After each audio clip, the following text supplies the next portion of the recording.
O Senhor esteja convosco. Ele está no meio de nós. Proclamação do Evangelho de Jesus Cristo segundo Lucas. Glória a vós, Senhor.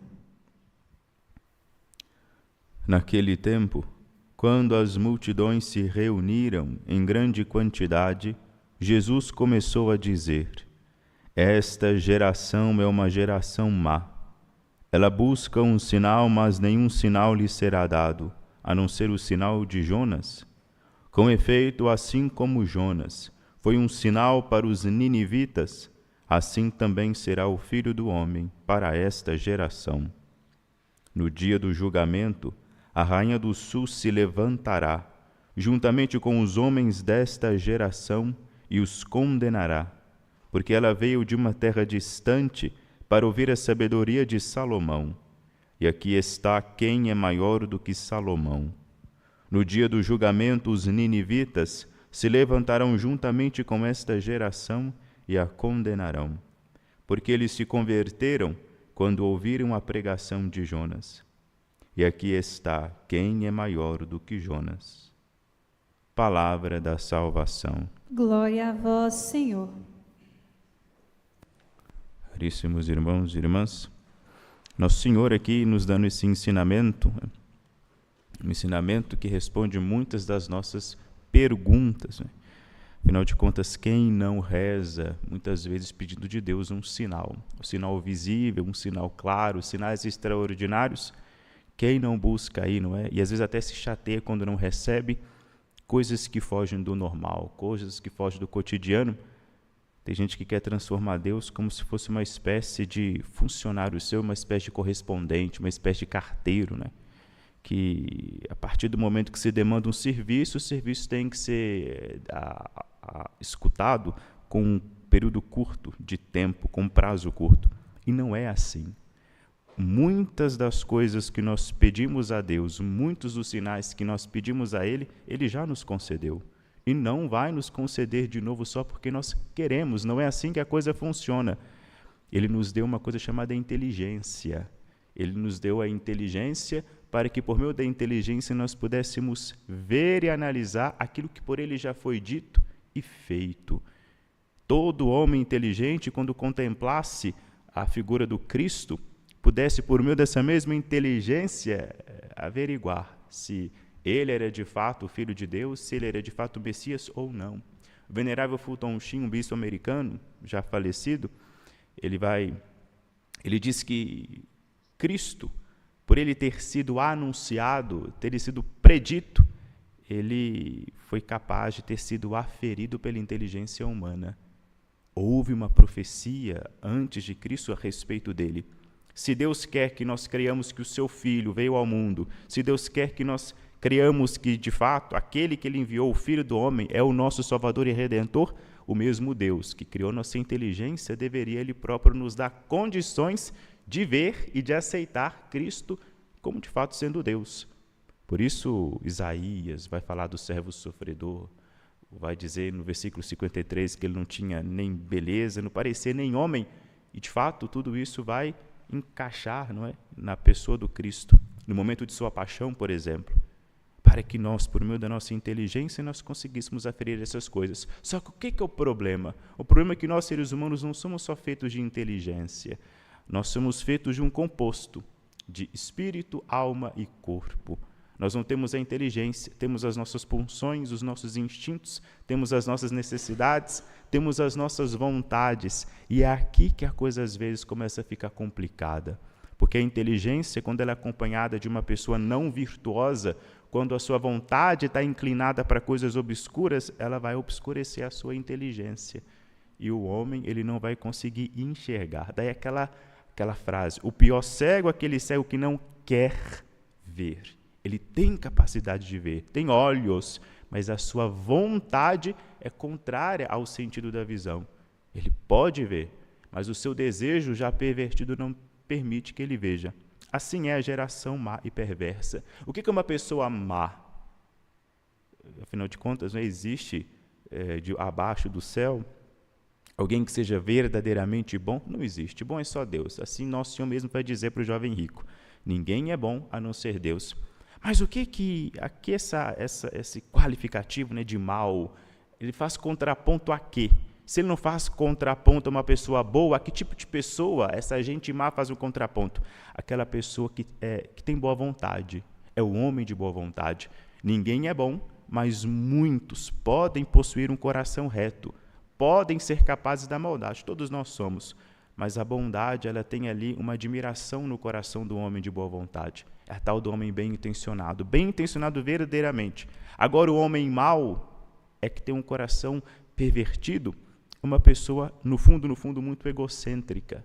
O maior inimigo de Deus é isso, o egocentrismo. Por que o maior inimigo de Deus é o egocentrismo? Porque o egocentrismo, ele é o inverso daquilo que Deus é. Deus, ele podendo ser para si, não é para si. Sendo autossuficiente, não deseja ser autossuficiente. Sendo bastante para si mesmo, ele ainda, pelo um exagero gigantesco de bondade, ele ainda permite que o homem o satisfaça em alguma medida. O Deus Todo-Poderoso, todo autossuficiente, ele se transborda de si para nós.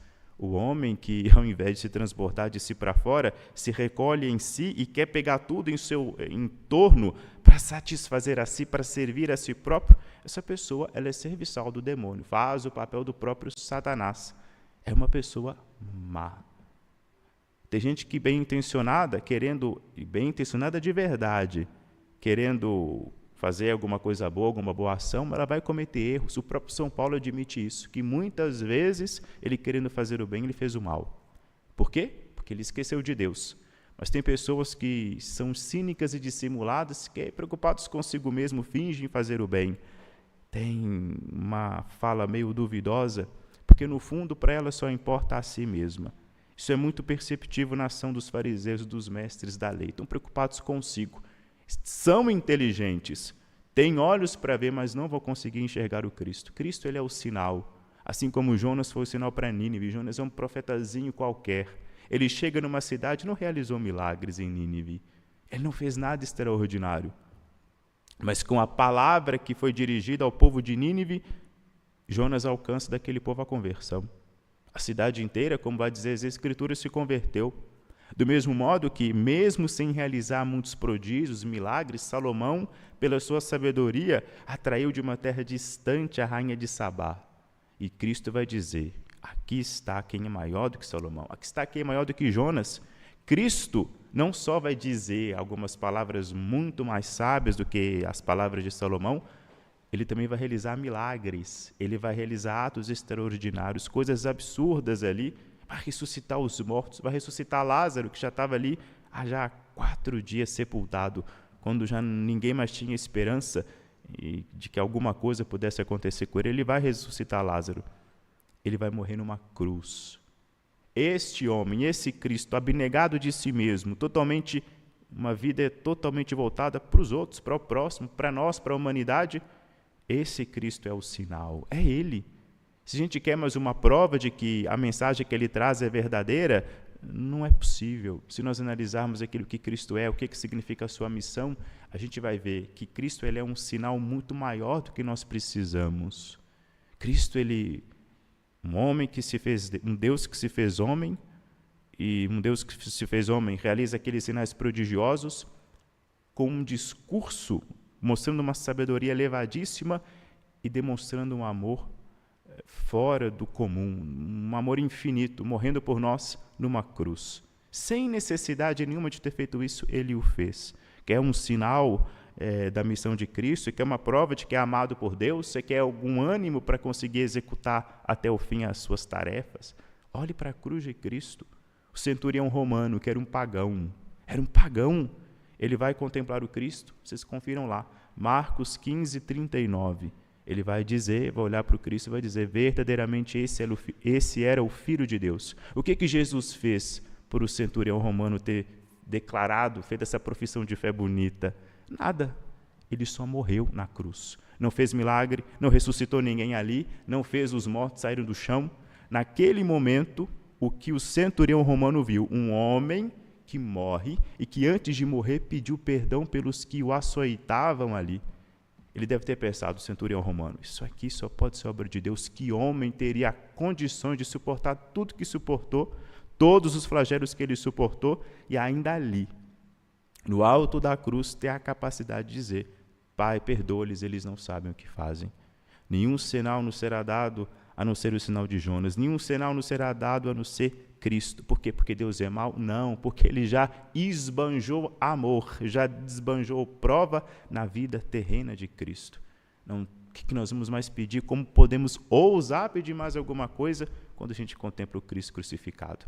Muitos santos da patrística, os da Idade Média, os modernos vão dizer: era eu que deveria estar ali na cruz. No entanto, Cristo me tira dali e Ele vai no meu lugar, sabendo que eu sou fraco, limitado, e Ele não. Ele, por ser Deus ali, por ter a assistência divina constantemente sobre Ele, teria capacidade, mesmo sofrendo dores tortuosas, seria capaz, pela sua fidelidade a Deus e a nós, de levar até o fim a sua missão.